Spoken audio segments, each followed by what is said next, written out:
Nangako ang bagong House Speaker na si Faustino Bogie D na hindi dedepensahan ng mga guilty sa maanumalyang flood control projects. Humingi rin siya ng pagkakataong muling pagkatiwalaan ng publiko. Si D, na isa ring kaalyado ni Pangulong Marcos, ay inihalal matapos magbitiw na House Speaker si late 1st District Representative Martin Romualdez. May report si Jonathan Andal. The Speaker of the House of Representatives, Faustino Bogie D. III, will now address the body. Sa botong 253 pabor, 28 abstain at 4 na hindi bumoto, inihalal na House Speaker si Isabela 6th District Representative Faustino Bogie D. III. Si D ang nag-iisang ninominate kapalit ni Representative Martin Romualdez na nag-resign sa gitna ng anomalya sa flood control projects at alegasyong may mga kongresistang kumikickback sa mga ito. The issues surrounding certain infrastructure projects have raised questions that weigh not only upon me, but upon this institution we all serve. The longer I stay, the heavier that burden grows. Sa kanyang talumpati matapos manumpa, nagbitaw ng pangako si D. Under my leadership, this House will change. I will not defend the guilty, and I will not shield the corrupt. We must strengthen the Oversight Committee and fully cooperate with the Independent Commission of Infrastructure. Our duty is not to protect each other. Our duty is to protect the Filipino people. Aminado si D na may pagkukulang ang Kamara, kaya humihingi ng pagkakataong makuha ang tiwala ng taong bayan. Kami po ay nagpapakumbaba. Sana bigyan nyo kami ng pagkakataong ituwid ang mga maling kalakaran at linisin ang aming hanay.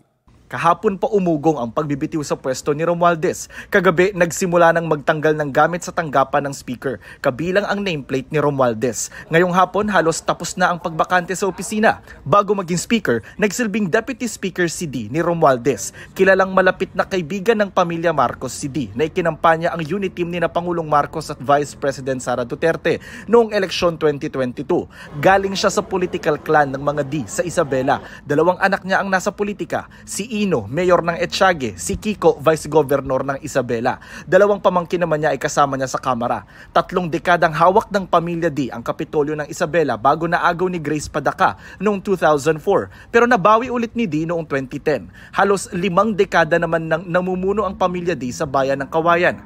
Naging kinatawan siya ng 3rd District ng Isabela mula 2001 hanggang 2010. Naging gobernador at vice-gobernador din siya ng Isabela. 2025 nang magbalik Kamara si D. Sabi ni Majority Leader Sandro Marcos, hindi lang naman si D ang kinonsidera. Nasa listahan din daw sina Votas Representative Toby Tiangco na nagsabing ayaw niyang maging speaker. Pati na si Bacolod Representative Albi Benitez na nagparaya raw para kay D. Pero ang tawag ni Davao City Congressman Paulo Duterte sa palitan ng liderato, cover up o takipan. Sabi niya, ang anak ng Pangulo na si Majority Floor Leader Sandro Marcos ang pumili kay D na kaalyado rin nila. Hirit pa niya kay Pangulong Marcos kung seryoso siyang labanan ng korupsyon, bakit hindi raw agad kasuhan ng mga tiwaling mambabatas? Baka style niya yun nung anak siya ng Pangulo, pero I can assure you that we are consultative with all the party leaders. Pwede mo silang tanungin. We met for plenty of weeks. Kung nagpakita sana si Kong Pulong dito sa trabaho at sa session, baka makikita din niya. But I'm sure he's busy looking for the 51 billion that was spent in his district. Sinusubukan pa naming makuha si Congressman Duterte sa sinabing ito ni Majority Leader Marcos. Welcome naman daw para kay Senador Chis Escudero ang paghalal kay D bilang bagong House Speaker. Pero ang transisyong ito ay di raw dapat maka-distract mula sa mga issue patungkol sa mga nakaraang budget at infrastructure anomalies. Jonathan Andala, nagbabalita para sa GMA Integrated News. Hindi bababa sa 100 bahay ang binha sa Kasiguran Aurora kung saan naglandfall ang bagyong Mirasol. Thunderstorm at habagat naman ang nakakaapekto sa iba pang lugar sa bansa. May report si Nico Wahe. Grabe! Rumagasa ang baha sa barangay May Bangkal sa Morong Rizal kasunod ng malakas na buhos ng ulang dulot ng bagyong Mirasol. Naman sa Teresa. Malawakan din ang pagbaha sa bayan ng Teresa. Gaya sa mga pangunahing kalsada, umapaw rin ang ilang ilog. Nagmistulang ilog naman ang Kalakwasan Market National Road sa Kasiguran, Aurora kung saan naglandfall ang bagyo. May mga nangahas tumawid, ang iba naman nagpahupa na muna. Sa datos ng MDRRMC, hindi bababa sa 100 bahay mula sa 6 na barangay sa Kasiguran ang binaha. Kinailangan namang ilikas sa mga nakatira sa lugar na abot bewang na ang tubig. Epekto nung galing sa bundok, pababa. At mostly kasi ang pinag-abutan ng baha yung mga river natin, yung mga malalaking ilog na papunta ng palabas ng dagat. Eh yun, nag-overflow na sobrang lakas siguro nung volume kahapon. Sa record ng PDRRMO, 5 mangingisdang napaulat na nawawala matapos pumalaot sa kasagsagan ng malakas na ulan. Kaninang hapon, nakita na ang 4 na sakay ng isang bangka. Sa bayan naman ng Dinalungan at Dilasag, 15 bangka ang nasira matapos hampasin ng alon.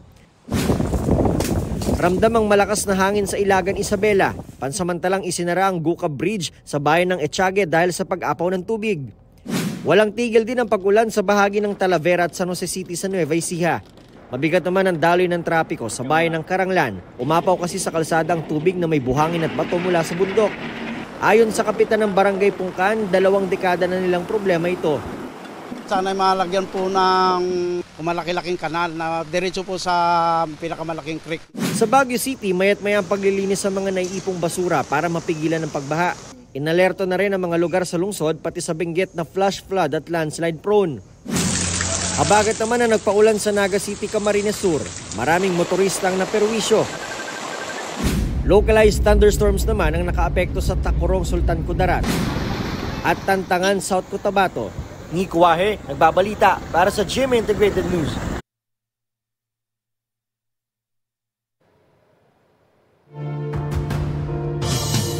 Tagtad ngayon ng reklamo ang ilang kalsada sa Hagonoy, Bulacan na tinaasan para iwas baha. Hindi na kasi pumantay ang mga ito sa ibang bahagi kaya nagdudulot ng disgrasya. May report si Von Aquino. Sa kuha ng CCTV noong August 13, makikita ang tricycle na ito na paakyat sa matarik na bahagi ng San Nicolas Santo Rosario Road sa Hagonoy, Bulacan. Nawalan ito ng balanse, tumagilid at tuluyang nabuwal sa kalsadang may baha. Kumalso yung kulong-kulong namin. Kaya umangat yung gulong sa side wheel. Kaya bumaligtad kami. Matarik ko kasi talaga rin. Marayo talagang tumatawag. Kinabukasan, kuha muli ng CCTV, isang tricycle na naman ang naaksidente sa matarik na kalsada. Nagtulong-tulong ang mga tao para maitayo ang tricycle at makalabas ang pasahero. Bukod sa peligroso para sa mga motorista ang pagdaan sa bahaging ito ng kalsada dito sa Barangay San Nicolas sa Hagonoy, Bulacan, ay perwisyo din daw yung bahang na idudulot dahil yung bahaging ito ay hindi pa naipapantay dito sa itinaas na kalsada. Hindi pa yan natutuligsa. Di pa yan natatagdad ng reklamo. 3, 4, isang araw ang aksidente. Masakit sa akin bilang isang kapitan. Dahil hindi naman namin pinababayaan to. Pag bumaha, tinutulungan kami ng mga kabarangay ko na nagpahiram ng water pump. Ang mababang bahaging ito na pinangyarihan ng mga aksidente, naiwan ng ipagawa at itaas ang kalsada. Sabi ng barangay kapitan ng San Nicolas, sinukat na ito noon ng engineer ng kontraktor ng DPWH bago itaas ang kalsada. Ang sabi nila nung alis na sila, hanggang dito lang sila. Yun ang pinarating sa amin. Hanggang yan lang daw po ang inabot ng kanilang kontrata. Na nung una ay sabi nila, aabot sila hanggang dulo. Bitin ng 60. Nang makita raw ito ng kanilang alkalde, gumawa ng paraan para mapahaba ang ramp at mabawasan ang tarik ng kalsada kaya't ang isang lane under construction pa. Habang ang isa pang lane tinambakan muna ng lupa. Approach lang. Kasi ang iniwan sa aming approach ng contractor ay halos 6 meters lang na dapat ay 12.5 yung haba. Yun ang ginawa nilang kaperwisyuhan sa aming barangay. Ang mga motorista nag-adjust na ng kanilang tricycle. Tinaasan para hindi abutin ng baha. Nakatatakot. At murigtad.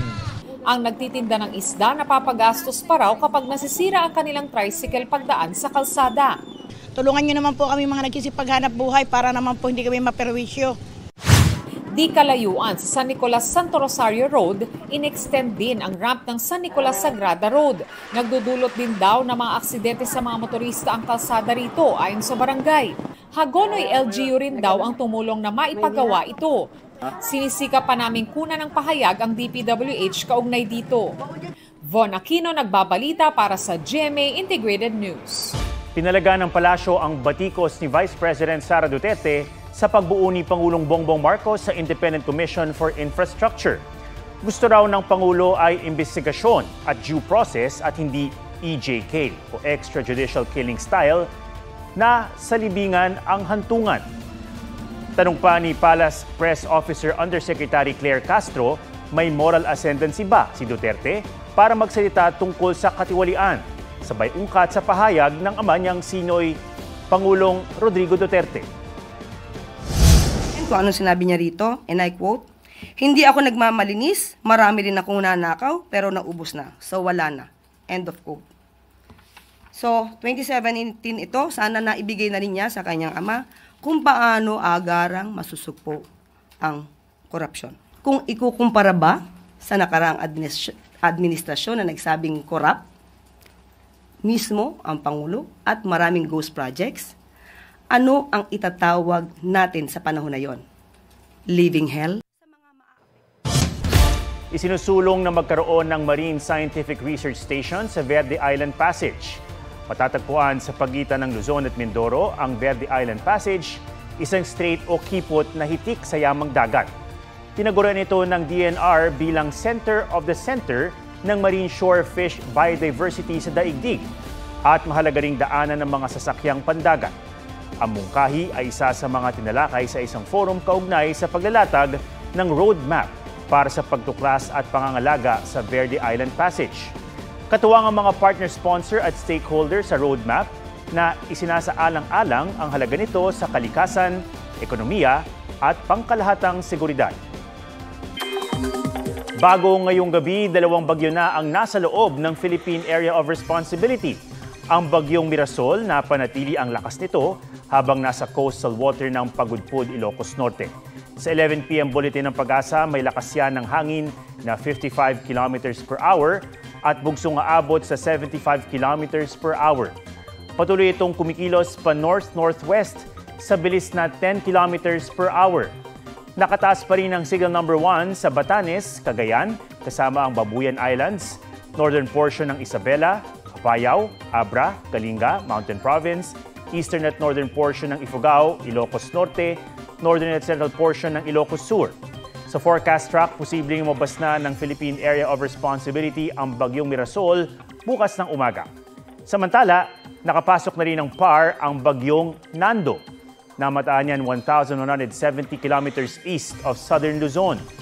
Inaasahang lalakas pa ito sa mga susunod na araw at di inaalis ang posibilidad na umabot sa typhoon o super typhoon category. Dahil po sa pagmamahal po sa amin ng mga Encantadix, ang Encantadia Chronicles po ay may bagong yugto. It's official! Patuloy na mapapanood sina Terra, Flamara, Adamus at Dea sa Book 2 ng Encantadia Chronicles Sangre. Mas naengganyo kaming mas maging creative, mas pag-usayan at mas gandahan pa. Parang bumalik sa umpisa na, pero this time, mas knowledgeable and mas kaya na namin i-channel yung bawat characters. It's Will's 23rd birthday today. Very 90s matinee idol ang black and white portrait ng nation's son sa photoshoot. Shuvi Etrata, excited na sa first ever horror movie niya na Huwag Kang Titingin ng GMA Pictures at Mentor Production. Horror is something na alam kong challenging for me. I'm just excited for the people to see the outcome. Aubrey Carampel nagbabalita para sa GMA Integrated News.